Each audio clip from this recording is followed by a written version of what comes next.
Selamat pagi, selamat siang, selamat malam. Kembali ke pembahasan soal SBMPTN Sosum Sejarah. Semoga kalian yang melihat video ini bisa lulus di universitas dan perguruan tinggi yang kalian inginkan. Sebelum kita masuk ke soal, kalian bisa bantu follow Instagram Heurisken Studio. Bisa kalian cek di bio YouTube ini atau bisa langsung cek di @heurisken.ig. Oke, langsung ke pembahasan soalnya. Materi di soal kali ini adalah masa praaksara atau masa prasejarah.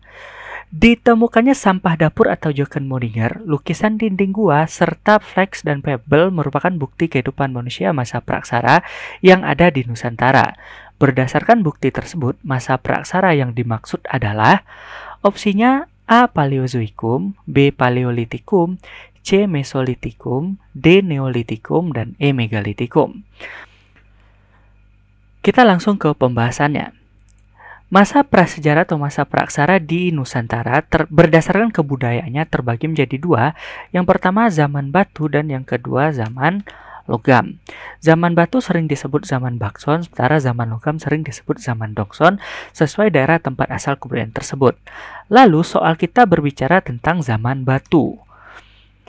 Zaman batu terbagi menjadi 4 bagian. Yang pertama disebut masa Paleolitikum atau zaman batu tua. Ciri-ciri dari zaman Paleolitikum yang pertama yaitu nomaden. Nomaden itu artinya hidup berpindah-pindah. Kenapa mereka hidup berpindah-pindah? Karena mereka mengumpulkan makanan dengan cara berburu dan meramu, atau sering disebut food gathering. Lalu alat apa yang mereka gunakan untuk berburu dan meramu tersebut? Banyak sekali ya, salah satunya adalah chopper atau kapak genggam. Jadi chopper ini sering disebut kapak genggam atau kapak perimbas. Lalu kebudayaannya di Nusantara dapat ditemukan di dua tempat mayoritas ya. Yang pertama di daerah Ngandong, yaitu banyak ditemukan alat-alat terbuat dari tulang, dan yang kedua di daerah Pacitan, banyak ditemukan alat-alat yang terbuat dari batu.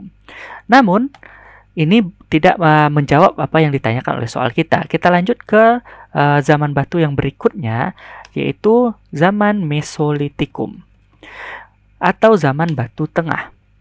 Zaman Mesolitikum atau zaman batu tengah, manusia purba yang hidup di sini hidup secara semi-sedenter. Hidup semi-sedenter itu artinya semi berpindah-pindah atau semi menetap. Karena terkadang mereka hidup di dalam gua berdasarkan penemuan-penemuan, bisa saja ya lukisan di dinding gua dan bekas kayu bakar. Bekas penemuan di dalam gua tersebut dikenal dengan nama Abris Sous Roche. Lalu, mereka biasa mengkonsumsi siput dan kerang yang dimakan isinya sementara kulitnya ditumpuk-tumpuk sehingga disebut sampah dapur atau Jochen-Modinger.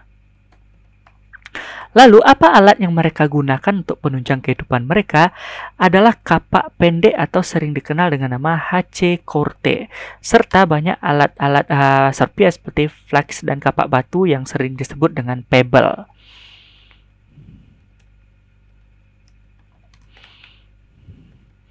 Oke, jadi sejauh ini mungkin kita sudah bisa menjawab ya. Soal kita ini bertanya tentang masa Mesolitikum, jadi jawabannya yang C. Namun kita lanjutkan ke zaman batu yang berikutnya, yaitu zaman Neolitikum. Di zaman Neolitikum ini, atau zaman batu muda, atau sering disebut zaman batu baru juga ya, manusia untuk pertama kalinya hidup secara sedenter atau menetap.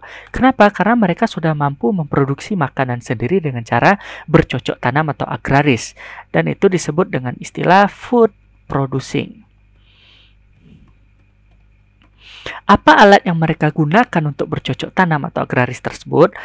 Ada yang pertama namanya kapak lonjong yang banyak ditemukan di Nusantara bagian timur, dan yang kedua kapak persegi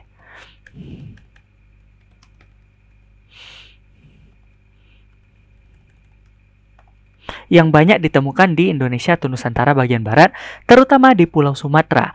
Oleh karena itu, kapak persegi sering disebut kapak Sumatera. Dan perlu diketahui juga, Neolitikum atau zaman batu muda sering disebut sebagai awal mula kebudayaan agraris Nusantara dimulai. Karena memang di zaman inilah food producing pertama kali dilakukan ya. Lalu zaman batu yang keempat, yaitu zaman Megalitikum. Zaman batu yang keempat ini dinilai dari peninggalannya berupa batu yang ukurannya cukup besar ya, rata-rata cukup besar. Apa saja contohnya? Yang pertama menhir, yaitu tugu batu sebagai sarana pemujaan terhadap roh nenek moyang. Lalu waruga yang difungsikan sebagai makam atau kubur batu. Setelah itu dolmen. Dolmen ini meja batu sebagai tempat meletakkan sesajian bagi roh nenek moyang. Setelah itu ada sarkofagus. Sarkofagus ini adalah peti mati. Dan terakhir ada punden, berunda-unda atau bangunan yang bertingkat-tingkat sebagai tempat pemujaan terhadap roh nenek moyang. Oh ya, namun selain itu juga banyak ditemukan arca, yaitu benda-benda peninggalan yang terbuat dari batu, serta pandusa. Pandusa ini adalah gabungan dari dolmen dan waruga. Jadi kuburan batu terdapat di atas meja batu. Jadi dolmen dan waruga itu digabung, maka dari itu namanya disebut pandusa. Kalau kita lihat semua peninggalan zaman megalitikum berkaitan dengan kepercayaan terhadap roh nenek moyang. Karena pada saat ini sudah muncul kepercayaan yang disebut animisme, dinamisme, dan totemisme. Animisme dan dinamisme percaya pada roh nenek moyang, yang satu melalui media benda, yang satu lagi langsung pada rohnya. Dan totemisme itu percaya pada roh nenek moyang melalui media hewan dan tumbuhan. Materi full tentang pembahasan ini bisa kalian lihat di video yang sudah saya upload sebelumnya berjudul Zaman Batu dan Zaman Logam. Bisa dicek di card yang ada di dalam video ini, atau kalian bisa cek di link yang ada di deskripsi video ini. Oke, itu dia pembahasan materi Sosum SBMPTN masa praksara. Jangan lupa untuk like dan subscribe agar channel ini terus berkembang, dan cek juga Instagram Heruskian Studio @heruskian.ig. Sekian dan terima kasih.